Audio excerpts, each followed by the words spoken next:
a todos, bienvenidos al episodio número 58 de Poder y Mercado. Hoy vamos a hablar brevemente sobre cómo los mercados y algunos fondos empiezan a cerrar ya 2021, además de algunas perspectivas para 2022. A estas alturas del año en las que se empiezan a hacer reuniones en la empresa, con los amigos y la familia, se empieza a evaluar el año, pero al mismo tiempo se empiezan a hacer preguntas que por lo general son muy pertinentes. Por ejemplo, nos dirigimos hacia una nueva caída en las bolsas, por ejemplo, se va a desplomar el dólar, nada de esto va a suceder mientras las tasas de interés que establece la Reserva Federal no suban de manera muy brusca. ¿Dónde está la próxima burbuja de activos? ¿Dónde hay una burbuja de activos con la cual pueda además forrarme? Es otra de las grandes preguntas. En este momento está en casi todas partes. Es parte de la teoría de la Everything Bubble, de la cual hablan muchos gestores de fondos de inversión independientes muy famosos. Puede estar en acciones tecnológicas, en el Nasdaq, puede estar en renta fija, en bonos gubernamentales, en el sector bienes raíces, construcción y probablemente también en Bitcoin o de manera más precisa en el mundo de las criptos en términos generales. Para asumir estos desafíos, no solo el año que viene, sino siempre, hay que tener en cuenta que los seres humanos tenemos un sesgo fatal, un sesgo o una tendencia a ser pesimistas de manera general cuando los mercados se muestran optimistas la mayor parte del tiempo. Los asesores financieros, que se adscriben a las ideas de la Escuela Austriaca de Economía, a la cual yo desde luego me adscribo, saben que Ludwig von Mises y Friedrich Hayek eran pesimistas por defecto. Fueron economistas que predijeron el desplome del mercado de valores en 1929 en Estados Unidos, nada menos. Y fueron pesimistas durante todo el siglo XX, sobre todo después de haber vivido 2 guerras mundiales, la persecución nazi, por si fuera poco, y desde luego la Gran Depresión. Después de semejantes eventos era comprensible o más que comprensible que tuvieran esos sesgos pesimistas, pero en términos de inversión y con un horizonte temporal siempre de largo plazo, no pudieron o no supieron ver la fuerte recuperación que tuvieron los mercados durante todo el siglo XX y lo que va también del siglo XXI, sobre todo las acciones de las empresas americanas o estadounidenses. Ha sido algo verdaderamente extraordinario ver la manera en que estas han crecido. Los buenos asesores financieros toman estos sesgos en cuenta, este tipo de sesgos pesimistas, y buscan beneficio tanto en momentos de caídas de los mercados y largas temporadas bajistas, buscando activos defensivos, así como también en entornos de crecimiento artificial. Los austríacos estamos demasiado enfocados, hay que reconocerlo, en los errores que se está cometiendo e induciendo a cometer durante el periodo de auge artificial en la economía, y más aún en las consecuencias que van a tener estos errores en forma de recesión y de manera inevitable más adelante. Sin embargo, hay 2 maneras de mirar el ciclo económico. ¿Por qué no jugar con ambas? Ese es mi enfoque. El error fatal de la mayoría de economistas austriacos, insisto, es que salen del mercado con demasiada facilidad, salen demasiado rápido, desinvierten demasiado pronto, pensando que el auge artificial no va a durar mucho más.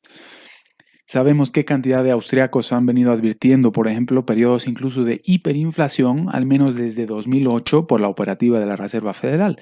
Todo tiene mucho sentido, pero nada garantiza, ni nadie ha predicho cuándo ni de qué manera esto va a suceder. Pero hasta ahora no sucede tampoco, con lo cual pierden grandes oportunidades para generar rentabilidad. Son muy pocos los economistas austriacos que aprovechan al máximo el mercado alcista estando 100% invertidos y que además protegen sus portafolios cuando finalmente aparece el cambio de tendencia en los mercados, es decir, cuando la tendencia bajista aparece. Ahora, para hablar de asuntos más actuales, la volatilidad reciente del 54% que se vio el 26 de noviembre, el viernes, ha sido causada principalmente por las preocupaciones sobre el incremento de la inflación, las interrupciones en las cadenas de suministro, muchas intervenciones regulatorias en diversos ámbitos como contra Bitcoin, por ejemplo, o Alibaba en China, o los problemas que ha ido arrastrando últimamente Evergrande. Pero más aún ante la nueva variante Omicron. La información a la fecha sobre Omicron es escasa.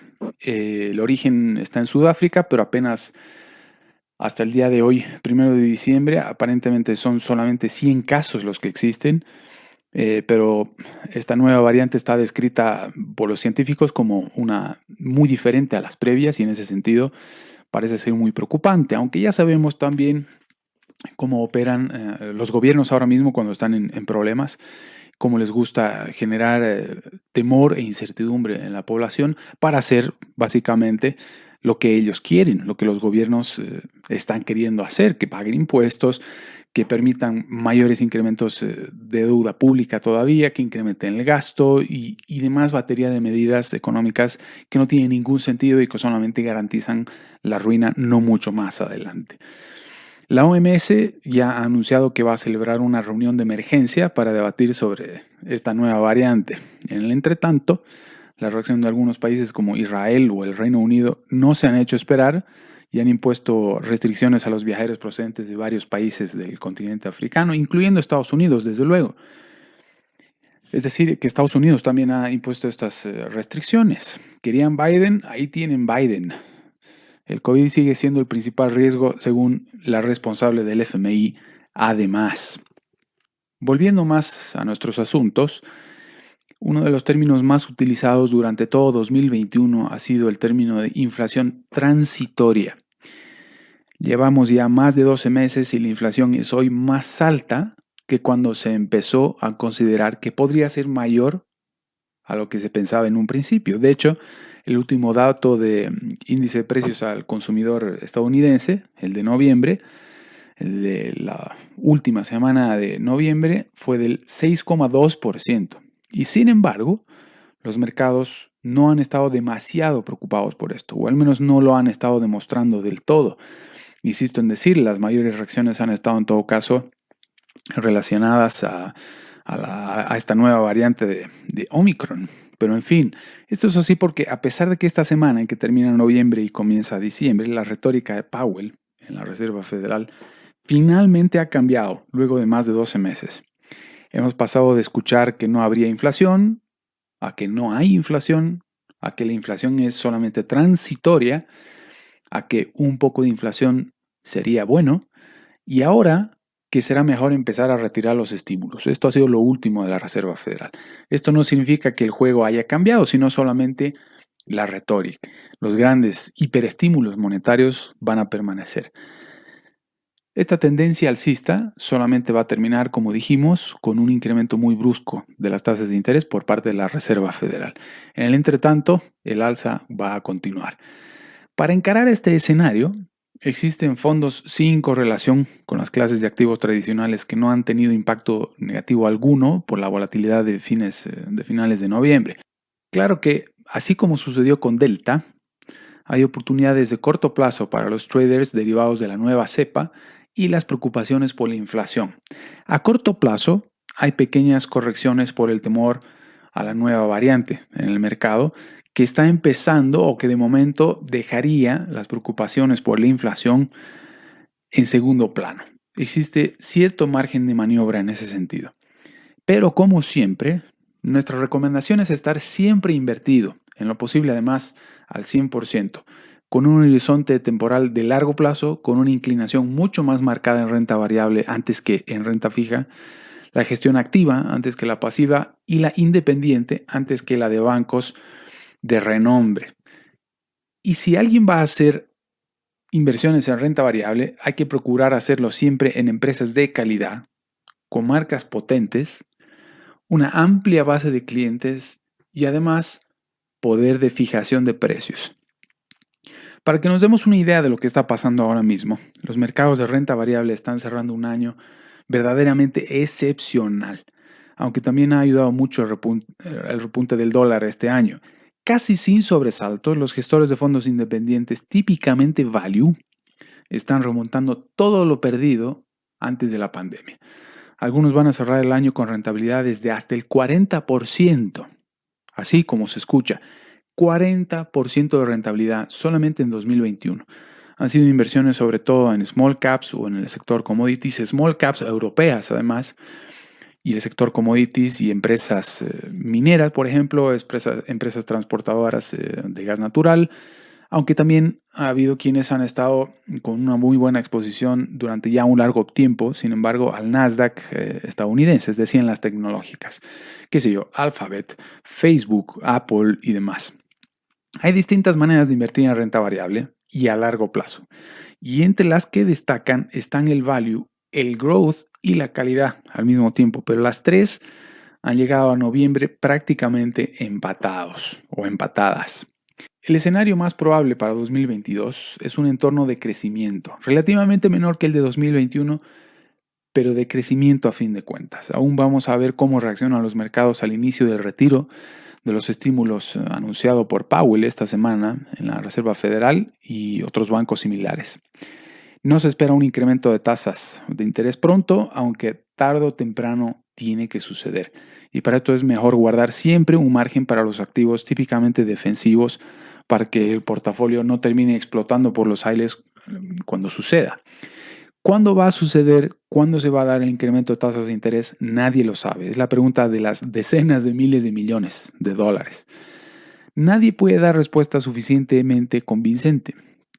Ya vemos quienes pensamos que lo más probable es que habrá ambas cosas por mucho tiempo, desafiando todos los libros de texto de economía tradicionales. Es decir, vamos a tener altas tasas de inflación y bajas tasas de interés de manera simultánea durante mucho tiempo, como hemos dicho en varias oportunidades y sobre todo durante todo 2021. Pero son cosas que hay que discutir con los gestores de fondos de inversión para encontrar un buen equilibrio dentro de la renta variable entre empresas cíclicas o empresas típicamente value, porque son las que mejor capturan los entornos inflacionistas, o incluso las growth, que suelen ser las empresas de las que todo el mundo huye si acaso hay un incremento de tasas de interés. En todo caso, mientras se discute con el gestor de fondos o el broker de confianza sobre cuál puede ser el equilibrio más convincente de todo lo mencionado, lo que hay que tener más claro todavía es que la rentabilidad se consigue estando siempre invertido y no tratando de adivinar cuándo entrar y salir del mercado. No hay que esperar caídas para entrar en bolsa, aunque sería lo ideal, porque hay quienes han estado esperando la madre de todas las crisis desde 2008 o 2009 y solamente vieron las caídas 11 años más tarde, en marzo de 2020, pero por factores absolutamente exógenos, es decir, por el cierre del espacio aéreo de Donald Trump. Acordémonos. Pero si no hubiera sido un factor exógeno, por un factor exógeno, probablemente seguiríamos en la misma tendencia al alza desde entonces. Aunque ya habíamos empezado a vivir también el incremento de tasas de interés de Powell. Y aún no sucedía, aún así el mercado no caía. Por eso decía, si vamos a ver alguna corrección o algún cambio de tendencia, tendría que hacer no solo por un incremento de tasas de interés, sino además por un incremento de tasas brusco. Para terminar, la opción o mejor dicho, la opinión de Warren Buffett, el mejor inversor de todos los tiempos, sobre esto de tratar de hacer market timing, de tratar de entrar en el mejor momento posible en bolsa. Nos gustaría estar completamente invertidos en todo momento. Si tenemos efectivo o cash en caja, es porque no hemos encontrado nada interesante. Nunca pensamos, va a bajar la bolsa, podremos comprar más barato. No sabemos lo que va a hacer el mercado. Si algo nos gusta, lo compramos. Si al día siguiente baja de precio y tenemos dinero, compramos más. Acertar mínimos es imposible. No seguimos los índices, ni los PER de mercado, ni nada de eso. No intentamos predecir el mercado, solo queremos encontrar negocios extraordinarios.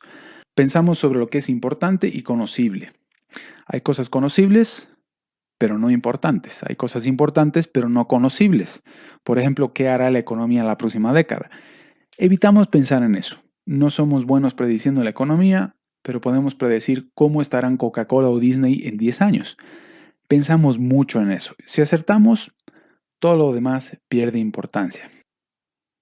Ahora, estas son recomendaciones, lógicamente, de Warren Buffett y Charlie Munger, muy interesantes, pero para lugares donde la institucionalidad es considerablemente más fuerte, es decir, en Estados Unidos frente a América Latina, por ejemplo. en América Latina es mucho más importante tratar de predecir qué va a hacer la economía porque depende mucho del aspecto macro y el aspecto macro al mismo tiempo de la política económica y la política económica al mismo tiempo de la política. Así que no hay que tratar de escaparse tampoco y hacer todo lo que hagan o digan que hay que hacer Warren Buffett y Charlie Munger porque no necesariamente es así en lugares como América Latina.